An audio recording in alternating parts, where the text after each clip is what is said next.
The winter months are a quiet time for the cafe by the sea. The customers are mostly locals, including a couple of very hardy swimmers who dip in the waves every morning, no matter how cold it is. After their swim, they come up to the cafe to warm up and eat scrambled eggs and beans on toast. The swimmers are very friendly with the cafe's owner. One day they asked him why he had a tattoo of a cat on his arm, but no real-life cat. "A cat would keep the mice away," said one of the swimmers. "Oh, don't worry, we don't have mice in this cafe," said the cafe owner. "You know, they don't like the sea air." In this, he was mistaken. A mouse called Judith was listening to their conversation from behind the skirting board. "This is good intel," she said to herself. "The owner doesn't know that we're living here." I love cats, but sadly, I'm allergic to them. The hair makes me sneeze. In fact, just thinking about cats makes me... Phew! That's fantastic news, thought Judith. That evening, during the family meetup, Judith shared what she had overheard. "My confidential sources inform me that the owner will not be getting a cat for Christmas," she announced, and all the mice squeaked and cheered. Hush! "The owner has no idea that we're in his cafe. Stay as quiet as a mouse at all times." Remember, careless talk costs lives. Grandpa Mouse warned the clan. The cafe owner was careless, and when he swept up at the end of each day, he missed plenty of crumbs. In fact, the family of mice were super lucky to be living in such an unhygienic place. Life was as sweet as it could be for them. But I must say, I just wouldn't want to eat in that cafe, even though the owner sounds like a really nice person. Now, across the road, another family of mice had just moved into their new home. But they weren't quite so lucky. They had chosen a fish and chip shop where the owners were really into cleaning and disinfecting. My type of people. Even worse, they heard a rumour that the family who owned the fish and chip shop were looking for a kitten as a Christmas gift for their young daughter. In short, the other family of mice needed to find another home before Christmas Day. Now one night, Judith heard some scratching. She could recognise every single member of her family just by the sounds they made with their claws. But she could not recognise this particular scratching. So Judith very cautiously spied out of a tiny hole in the skirting board and saw a little grey mouse scouting around the edges of the cafe. "Ha! An intruder!" she said to herself. But before she could raise the alarm, the little mouse escaped through the gap under the front door. Judith ran over to the door and peered through the gap. She caught sight of the little mouse scarpering back to the fish and chip shop. Judith immediately woke up Grandpa Mouse and Jimmy Mouse and reported everything that she had seen. This is serious. The fish and chip mice are spying on us. When they see how sweet our setup is here in this messy cafe, they will want to take over. This could mean war. They could invade us any minute. "Then what are we waiting for?" said Judith. "Let's take them out with a first strike. We'll invade them before they invade us. Sneaky wins the day, that's what I say." "Hold on," said Jimmy Mouse. Experience had made him more cautious. "We could be wrong about this. We don't want to start a war just because we feel suspicious." Grandpa Mouse knew that a war between rival mice could be a very messy business. I agree with Jimmy. The wise course of action is to send a spy to the fish and chip mice and discover their plans. Do they mean to invade us or not? We really need to be sure before doing anything drastic like starting a war. That's a brilliant idea, said Jimmy. We need good information. Grandpa, who shall we send as our spy? Well, we need a mouse that's brave, quick-thinking, resourceful, and above all, totally trustworthy. That sounds just like Jimmy, Said Judith. Great minds think alike. Agreed Grandpa Mouse. Oh no!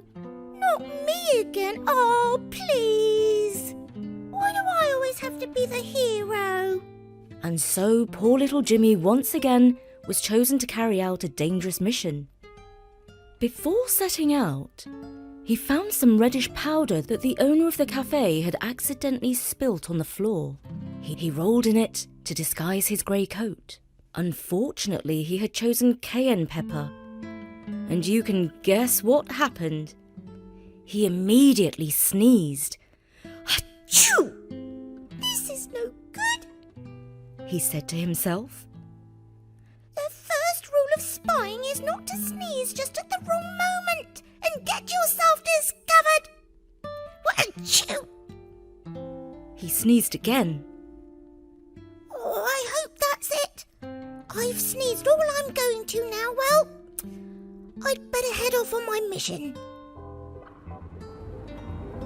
So little Jimmy ventured out and scampered across the busy road. Fortunately, he narrowly escaped the fat tyres of a truck and he arrived safely at the fish and chip shop. It was good timing. The fish and chip mice were holding a meeting under the floorboards. The boss of the clan was a mouse called Magnolia, commonly known as Sweet Thing.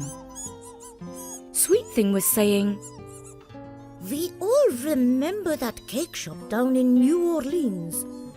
It was the best we ever had.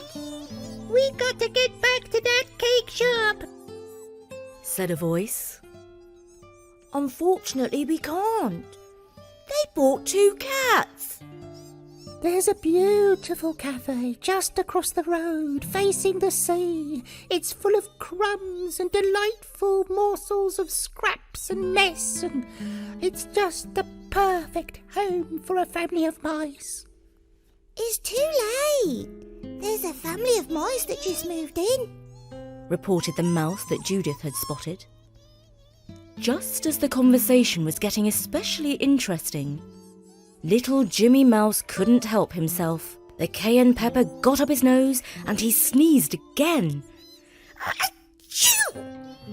Some of the mice who were standing near him moved away. Nobody likes to be sneezed on, especially these days. Now Sweet Thing had a mouse sense that told her the sneeze did not come from any of her children, or grandchildren, or great-grandchildren, or great-great-grandchildren. She had an intuition that there was a spy in their midst. And so she said, Here is some top-secret information which you must not share with anyone outside these walls. I have a spy living among the family of mice across the street. This mouse is highly placed and able to send me top-quality information. Believe you me, if a mouse so much as sneezes over there, I know all about it within the hour. Now, of course, none of this was true. Sweet Thing did not have a spy. It was a lie meant for the mousy little ears of whoever it was that had just sneezed. And sure enough, when little Jimmy Mouse returned home, he very excitedly reported what he had overheard. Grandpa Mouse! There's a top-level spy in our midst.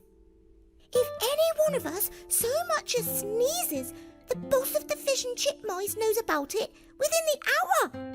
A spy? A spy? A spy in our family?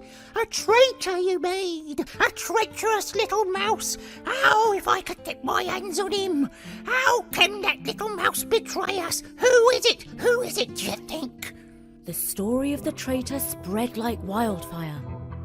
Soon, every mouse in the family was looking at their brother or sister, or cousin, or second cousin twice removed, and thinking, Are you the traitor? and at the same time they were worrying. Oh, does anyone suspect that I'm the traitor then? Of course, there was no traitor.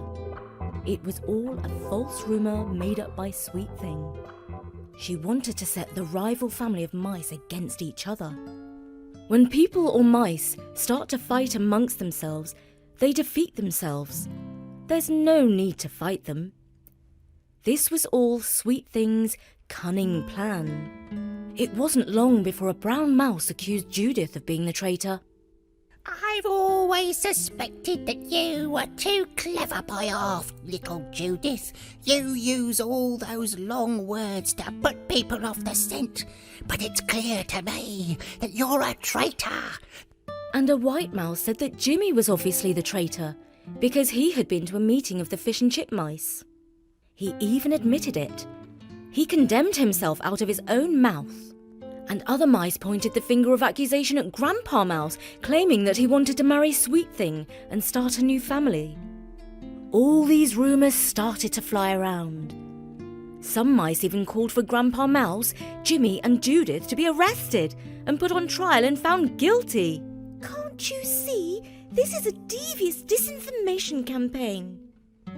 It's called counter-espionage, and it's straight out of the Spy Master's playbook, Squealed Judith, exasperated.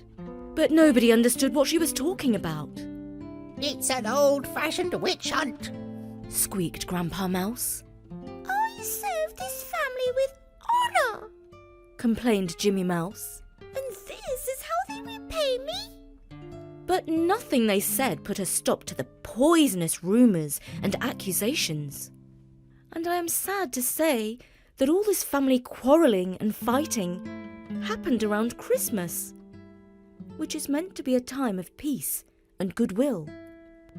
Perhaps the mice had it too good in the messy cafe. Life there was a mouse's paradise. On Christmas Eve, the owner's 2 swimming customers came in for breakfast as usual. They heard a lot of squeaking under the floorboards. The mice had forgotten their rules about keeping quiet. When they were quarrelling, they squeaked at the tops of their tiny voices. Bad news, the woman swimmer said to the owner. You got mice. And so the owner bought a cat for his cafe after all. He chose a handsome Siberian cat that did not molt too much and is good for people with allergies. And when the cat arrived shortly after Christmas, the family of mice were once again homeless and looking for a new place to live. But at least they learned to stick together and not fight amongst themselves. And one moral of the story might be, when life is good, don't spoil it with pointless squabbles amongst yourselves.